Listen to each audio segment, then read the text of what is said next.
Financial Freedom Part 2. Why you keep getting stuck. Class is in session. So welcome back everyone. Welcome back to my Financial Freedom series. This is Part 2 and today we are going to be talking about something that might feel a little bit uncomfortable, and it's also where breakthrough begins. Growth doesn't come from feeling comfortable. So if you feel uncomfortable, that's okay. That's the first step and it's okay. You're just watching a video. So it's one thing to want financial freedom, right? You want it. But it's another thing to understand what's been holding you back from it. And when I say this, I mean it, because I have been there. I have been there, never again. So before we get into this, I want to say something very clearly.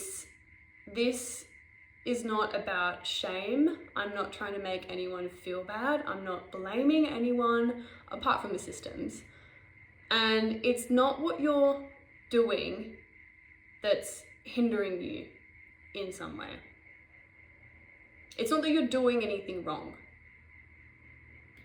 This is about seeing, maybe for the first time, the invisible system that you have been living inside of. So take a breath.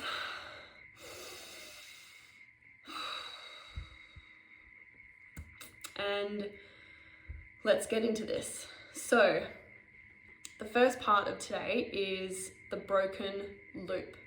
So the first part is work,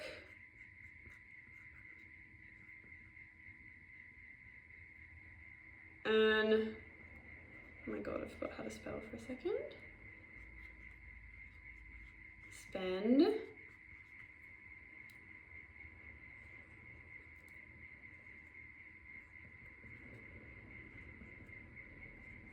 repeat. So that's what happens. Work, earn, spend, repeat. So that's the cycle. I probably could have drawn it in a circular motion. So that's the system that we're raised into, right? That's just, obviously, to earn more money, you need to make more money. To make more money, you need to earn more money. That's the default. So we work, we get paid, we spend, and then we survive. And then it just happens week after week or month to month, if however often you get paid, and it just happens again. You just wait until the next pay and you're like, oh, can't wait till I get paid next time. So then when I pay off all my bills, I will be able to do a trip somewhere. I'll be able to go camping. I'll be able to do this activity, whatever it is that you want to do. But it just feels like it never gets there, right? So you're in this never-ending cycle, because when you move your money out and when you move your money out and it never moves forward, you just stay in this loop, right? And it just feels the same. So you're stuck in this cycle. It feels like you're running on a treadmill. You're exhausted, you're trying to get somewhere, you're motivated, but you're tired and you're not getting anywhere. You're literally in the same place. So I've lived in this loop for years. I made my way to the US.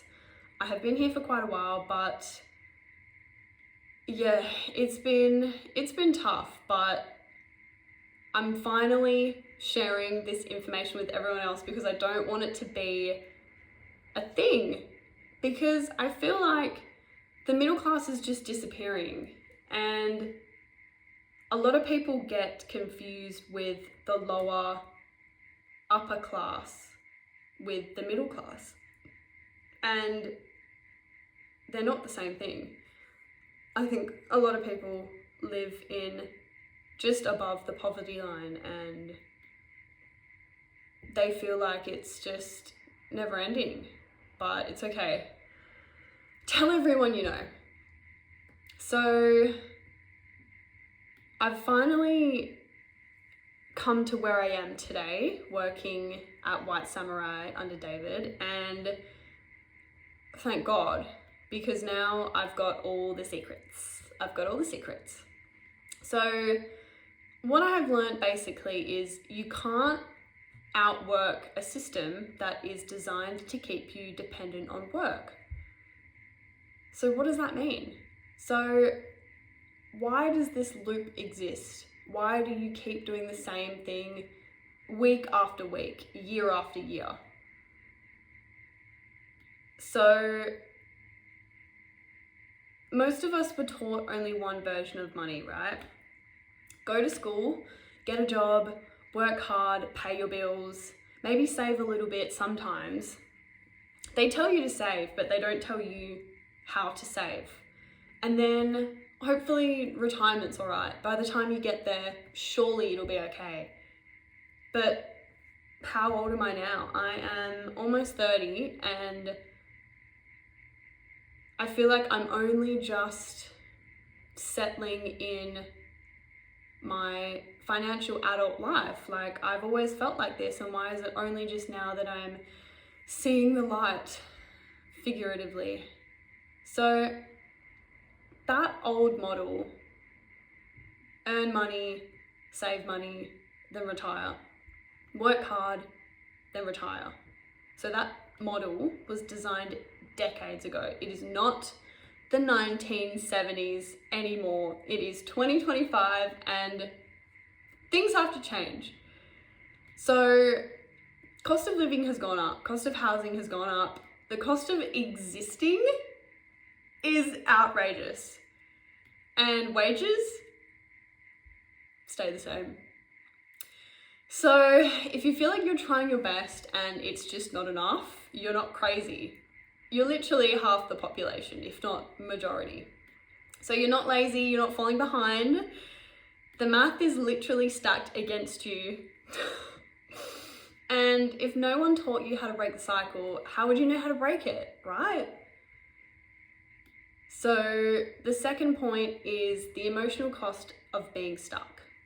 And I'm about to name some feelings that might be uncomfortable to you, but if we name it, it will lose their power.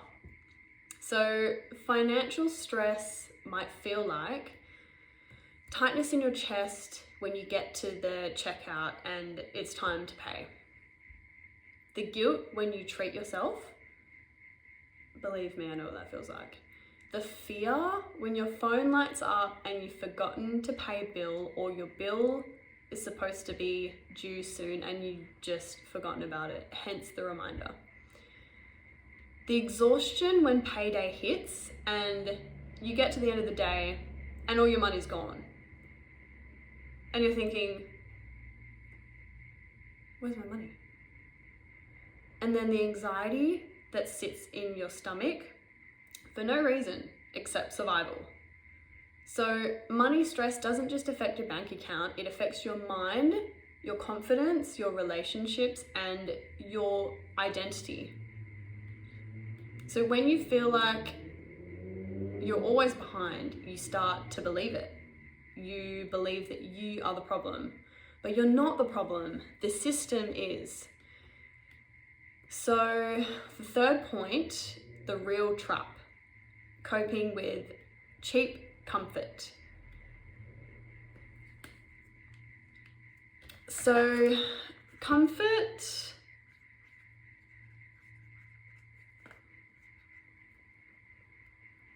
gets you to escape,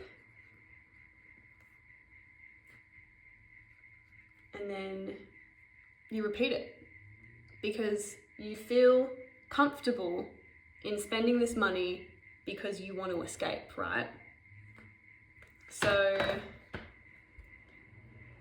this might just be a little bit personal, these next few points. So when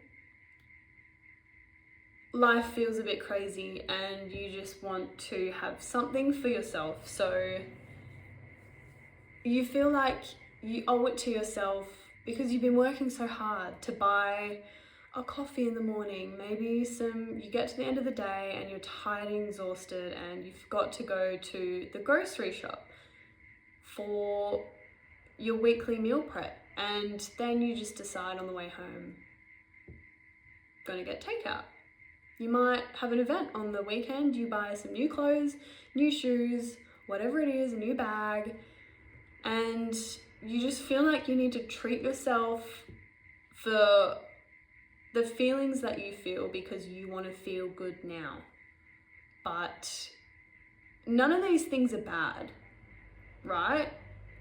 But they give temporary relief instead of long-term freedom.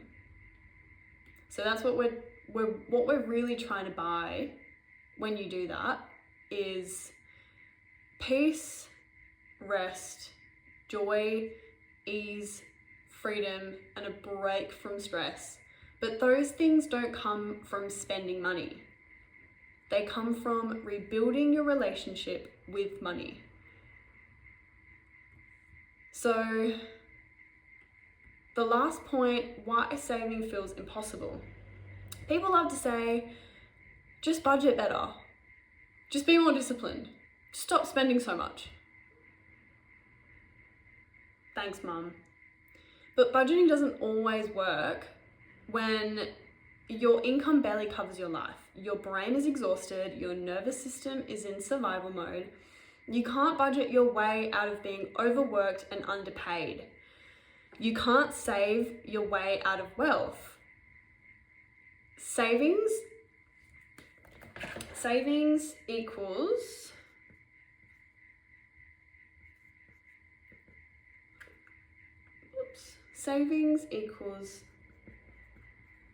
stability. Investing equals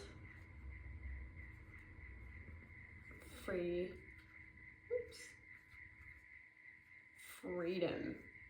Investing equals freedom. So if your money isn't growing, you're working indefinitely. And the gentle truth about all of these points is not to judge, not to criticize, but just to see clearly, okay? Because you're not stuck because you failed. You're stuck because no one taught you how money works. You've been surviving, not thriving. Even though you post online saying, thriving, no. You've been carrying emotional weight alone. You've been told just to work harder, just work a couple of extra hours here and there.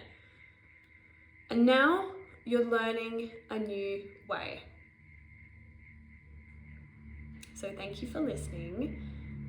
Part 3 will be covering, so now we will be understanding why you've been stuck, and part 3 is where we learn how to break the cycle. Finally. Generally, gently, realistically, and sustainably. So we don't fix everything overnight. Rome wasn't built in a day.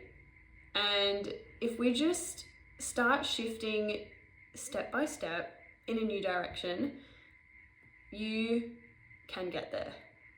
So meet me in Financial Freedom Part 3, where we'll talk about how to start changing your spending habits, how to stabilize your money, how to begin building wealth even if you're starting small. That's a good point.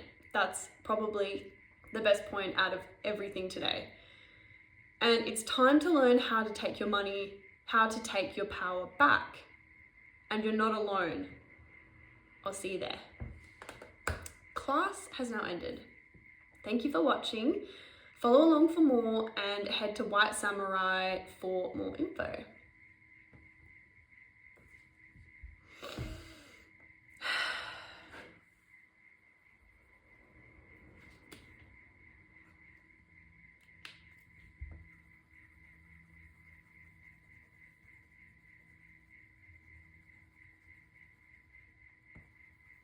Hopefully my phone's not gonna... Hopefully my phone hasn't actually turned off.